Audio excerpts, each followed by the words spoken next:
L'Ukraine lutte toujours pour sa survie. Mais que se passerait-il si elle obtenait une protection ultime sans même intégrer l'OTAN ? 3 ans après le début de la guerre, l'Italie vient de proposer un plan révolutionnaire qui pourrait étendre la protection de l'article 5 de l'OTAN à l'Ukraine sans qu'elle soit pleinement membre. Si elle était mise en œuvre, cela réécrirait les règles des alliances militaires et mettrait la Russie dans une situation impossible. Le timing ne pourrait pas être plus critique. La relation de l'Ukraine avec les États-Unis se détériore rapidement, après une réunion ratée entre Trump et Zelensky. Pendant ce temps, l'OTAN est divisée, et certains pays européens explorent secrètement leurs propres opérations de paix en Ukraine. Alors, que contient la nouvelle proposition choquante de l'Italie ? Pourrait-elle forcer la main de l'OTAN, ou même rapprocher l'Europe de la guerre ? Et pourquoi les États-Unis se retournent-ils soudainement contre l'Ukraine alors qu'elle a le plus besoin d'aide ? Décortiquons tout cela. Voici les détails de la proposition du Premier ministre Maloney faite le 6 mars.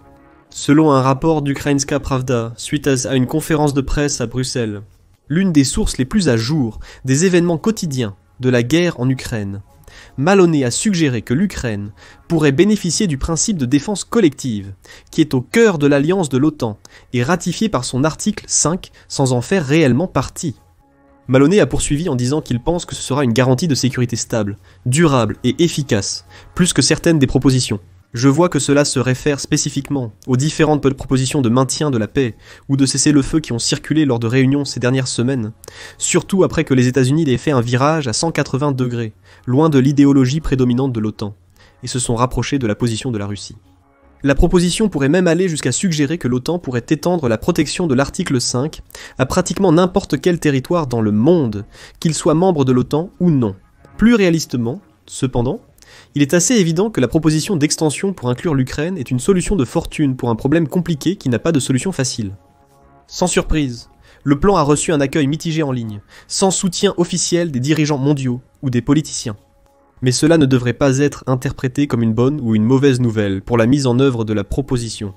Plutôt, il est probablement plus précis de suggérer que l'approche plutôt non orthodoxe du plan en matière d'alliance et d'accord de défense est si unique qu'il pourrait falloir du temps avant qu'elle puisse être correctement analysée pour des résultats potentiels.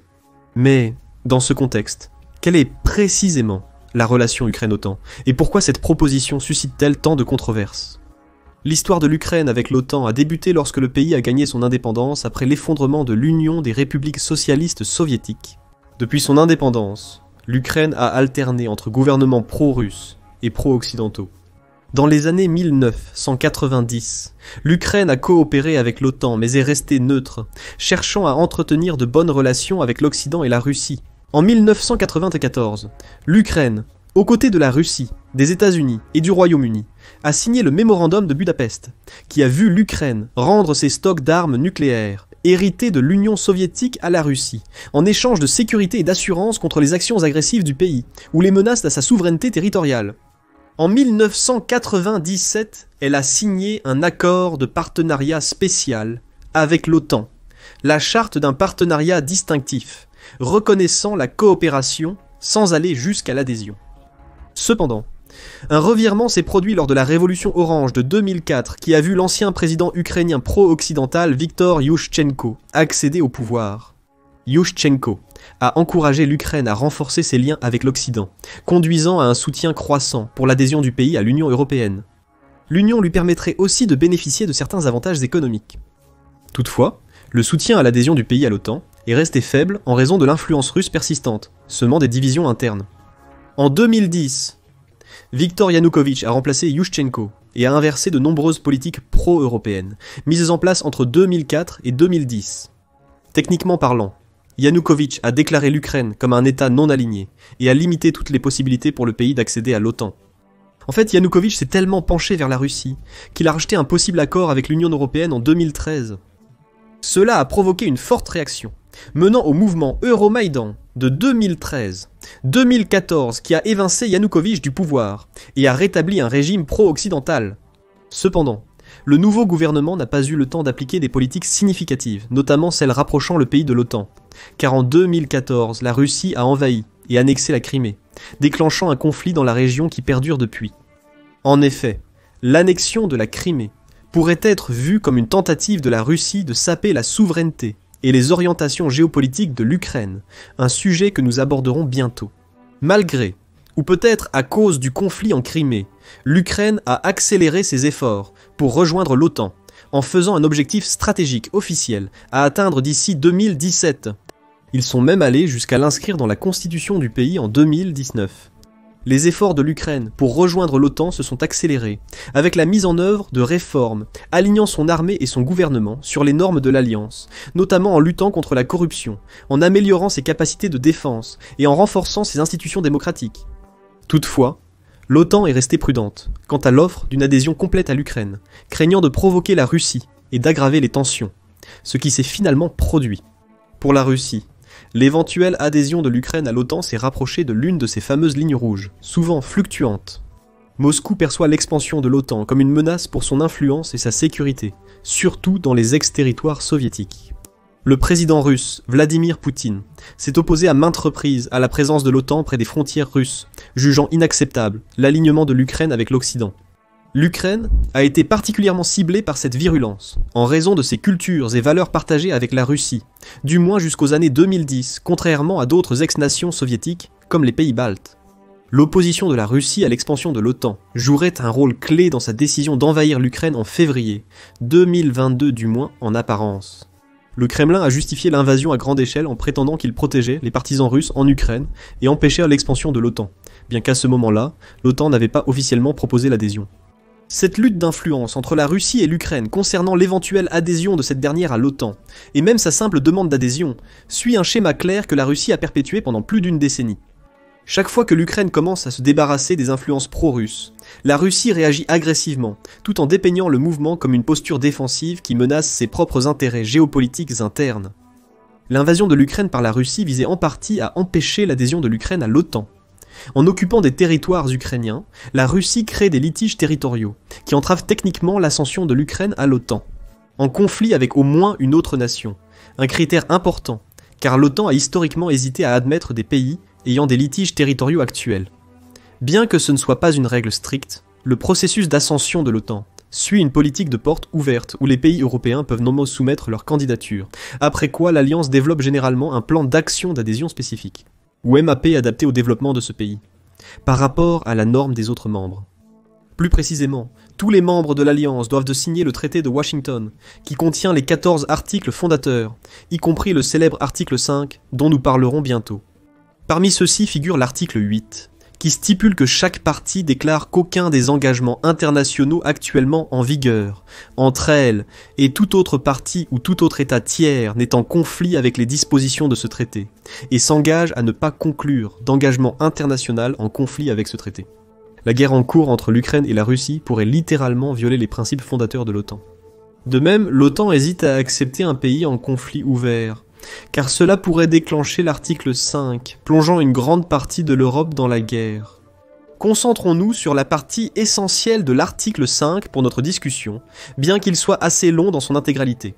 Les parties conviennent qu'une attaque armée contre une ou plusieurs d'entre elles en Europe ou en Amérique du Nord sera considérée comme une attaque contre toutes.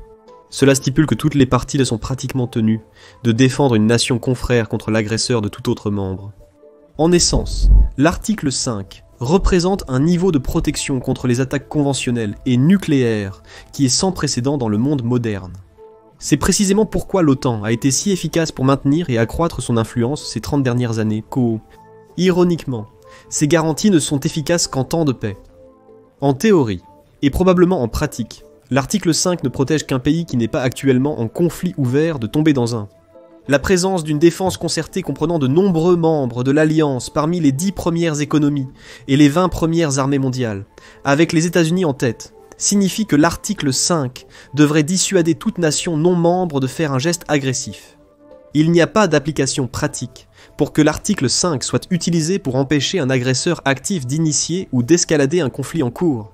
C'est pour cette raison que l'OTAN a hésité à discuter de l'éventuelle inclusion de l'Ukraine dans l'organisation au cours de la guerre. À un certain moment, l'Ukraine a même suggéré qu'elle cède la partie du territoire actuellement contrôlée par la Russie, en échange d'une garantie de l'article 5 sur le reste du pays et de leur éventuelle ascension à l'OTAN.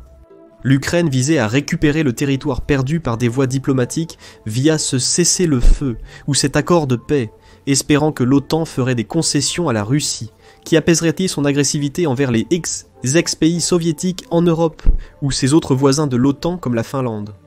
Quelle est la situation concernant la proposition du Premier ministre italien d'appliquer l'article 5 de l'OTAN à l'Ukraine sans adhésion complète?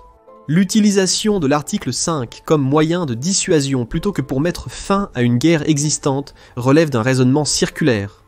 Si l'OTAN accepte cette démarche, elle ne serait réalisable que si l'Ukraine et la Russie acceptent un cessez-le-feu temporaire, actuellement négocié séparément par les États-Unis, divers membres européens de l'OTAN, et peut-être même la Chine. Dans ce cas, le cessez-le-feu, quelle que soit sa forme, pourrait être suivi par l'extension par l'OTAN de la garantie de l'article 5 sur le territoire libre de l'Ukraine. Cela forcerait la Russie à stopper son offensive et à redéfinir la frontière entre les deux pays. Il faudrait également placer de manière ambiguë le territoire occupé à l'intérieur des frontières de l'un ou l'autre pays, selon que la Russie peut les annexer de force comme elle l'a fait avec la Crimée il y a plus d'une décennie. Bien qu'elle puisse être difficilement réalisable, cette proposition rencontrera probablement une forte opposition de la part des États-Unis, membre le plus influent de l'Alliance. La proposition ne ferait que suspendre le conflit jusqu'à ce que l'Ukraine et la Russie concluent diplomatiquement, ce qui est peu probable, alors que la politique étrangère américaine actuelle, guidée par le président Trump, se concentre sur la fin rapide de la guerre. La proposition la plus récente de Trump pourrait fonctionner directement à l'encontre de celle de l'expansion du SHIELD, car l'ancienne exclut que l'Ukraine devienne jamais membre de l'OTAN, et cède également à la Russie le territoire qu'elle a pris au cours des 3 dernières années. Trump propose que l'Ukraine cède une grande partie de ses ressources minérales aux États-Unis en échange d'un accord de paix, bien que le lien entre les deux parties de l'accord ne soit pas clair. Les récentes propositions de cessez-le-feu ou de paix des États-Unis désavantagent considérablement l'Ukraine, car elles ne lui offrent aucune garantie concrète contre une nouvelle invasion russe visant à achever le travail, pour ainsi dire. Cela place l'Ukraine dans une sorte de limbe, sans protection de l'OTAN, avec l'interdiction d'y adhérer, et des parties de son territoire ont été arrachées et données à la Russie dans ce que Trump qualifie de conquête équitable. Pour contrer la proposition américaine, la partie européenne du Conseil de l'OTAN a évoqué la possibilité de stationner des casques bleus de toute l'Europe en Ukraine. Mais même cela n'est pas décidé. Cela résulte des différends majeurs au sein de l'OTAN, impliquant des membres historiquement plus proches de la Russie, tels que la Turquie, la Hongrie et la Slovaquie. La Turquie a opposé son veto pendant plus d'1 an à l'adhésion de la Suède à l'OTAN, invoquant son hébergement présumé de groupes terroristes. Cependant, les critiques de la Suède sur les droits de l'homme et la démocratie en Turquie ont également provoqué des tensions, irritant les politiciens d'Ankara. Quelle qu'en soit la cause, il était clair que cela a fini par servir, directement ou non, l'objectif russe de retarder au maximum l'expansion de l'OTAN. Étant donné que la Russie envahissait déjà l'Ukraine lorsque la Suède et la Finlande ont rejoint l'Alliance, il est probable que la Russie a vu ces mouvements comme une autre tentative de réduire l'influence de la Russie strictement à ses propres frontières, plutôt que vers l'extérieur, vers l'ancienne Union soviétique, ou l'ensemble du pacte de Varsovie. La réaction pro-russe des membres de l'OTAN pourrait continuer si le Conseil essaie de créer une force pour maintenir un potentiel cessez-le-feu Russie-Ukraine. Quelques vétos mettraient l'initiative à l'arrêt. Cette opportunité a poussé le Royaume-Uni et la France à tenter de collaborer avec certaines nations européennes triées sur le volet pour mettre en place une force de maintien de la paix restreinte, opérant selon des directives limitées de l'OTAN. La France et le Royaume-Uni ont nommé le petit groupe Coalition des volontaires, reflétant une coalition similaire avec la Pologne et d'autres pays lors de l'invasion américaine de l'Irak. Ironiquement, cette invasion américaine est également le seul exemple réel de l'invocation de l'article 5 en pratique, ce qui signifie que c'est sans doute les États-Unis qui avaient le plus à gagner en l'utilisant et en forçant les nations européennes à mobiliser leurs troupes à l'étranger. En fait, l'Ukraine elle-même a participé à la guerre en Irak, envoyant un peu plus de 6100 soldats au total sur une période de 5 ans, ce qui était le plus grand déploiement militaire du pays avant la guerre en Ukraine. Cela malgré le fait que l'Ukraine n'était pas membre de l'OTAN. Cependant, à ce stade, l'Ukraine avait signé un accord avec l'OTAN et faisait partie de la commission de surveillance, de vérification et d'inspection de l'Organisation des Nations Unies. Il est à noter que la nouvelle coalition des volontaires ne semble pas inclure l'Italie, son Premier ministre ayant précédemment déclaré que le pays a des limites strictes sur l'utilisation et le déploiement de ses troupes à l'étranger. Cela signifie qu'il est peu probable que l'Italie envoie indépendamment ses troupes pour servir de casque bleu en Ukraine, sans que le reste de l'OTAN ne fournisse la même garantie et ne déploie ses propres forces pour la cause. Cette approche paradoxale souligne la politique étrangère actuelle de l'Italie. Maloney a été élu Premier ministre après avoir dirigé un parti politique d'extrême droite dans le pays. En théorie, il s'aligne bien avec les politiques en cours de Trump, et pourtant Trump a réussi à défier les attentes, en allant un pas plus loin, et en contournant complètement l'OTAN, et en favorisant sans vergogne la Russie, en tentant de créer un accord de paix unilatéral, négocié uniquement par les États-Unis et la Russie, et qui serait signé par l'Ukraine une fois terminé. Maloney, quant à lui, est resté bien plus optimiste sur l'Ukraine pendant la guerre et les récentes négociations. Cela se reflète dans la garantie plus complète que la proposition italienne fournirait par rapport aux diverses tentatives de deal de Trump ou au mouvement de la coalition des volontaires. L'Ukraine a déclaré qu'elle était prudemment intéressée par la proposition de Maloney, car elle souligne une garantie de sécurité plus complète que toute autre option sur la table qui n'inclut pas une adhésion complète à l'OTAN. Le ministère des Affaires étrangères souhaite plus d'informations avant d'accepter. 2 facteurs majeurs jouent contre l'Ukraine. Premièrement, Zelensky manque rapidement de levier de négociation. Bien que l'OTAN européenne soutienne clairement l'Ukraine pour sortir de la guerre avec son territoire intact, les États-Unis ont tenté des tactiques plus agressives pour mettre fin rapidement au conflit, notamment en infligeant des dommages économiques importants aux 2 parties, si aucun accord n'est trouvé.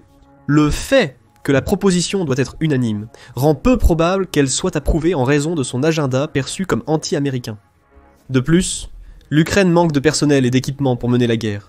Les efforts de conscription du pays ont régulièrement cru ces 3 dernières années. Néanmoins, la Russie conserve un net avantage numérique en termes d'effectifs militaires actifs totaux, sa population étant plus de 3 fois supérieure à celle de l'Ukraine.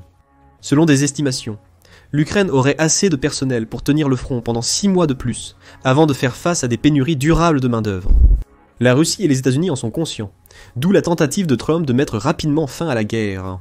Malgré qu'un accord de paix rapide sauverait plus de vies, les États-Unis peuvent se montrer plus agressifs dans leurs conditions, l'Ukraine étant vulnérable si l'OTAN ne s'accorde pas sur les forces de maintien de la paix et les garanties de sécurité en Ukraine. Peu importe la position de l'OTAN sur la proposition italienne, une chose est claire, tous les côtés du conflit ont encore beaucoup de chemin à faire diplomatiquement. L'Ukraine pourrait devoir adapter ses propositions de paix pour sembler favoriser la Russie, ou au moins exclure toute discussion sur son adhésion à l'OTAN, afin d'inciter la Russie à accepter l'accord le plus avantageux pour l'Ukraine, tout en lui donnant l'impression d'avoir gagné. Que pensez-vous de l'idée italienne? Pourrait-elle précipiter l'Europe dans la guerre? Merci d'avoir regardé et commenté. Découvrez maintenant le soutien incroyable de la Finlande à l'Ukraine dans notre prochaine vidéo. Ou cliquez sur cette autre vidéo à la place.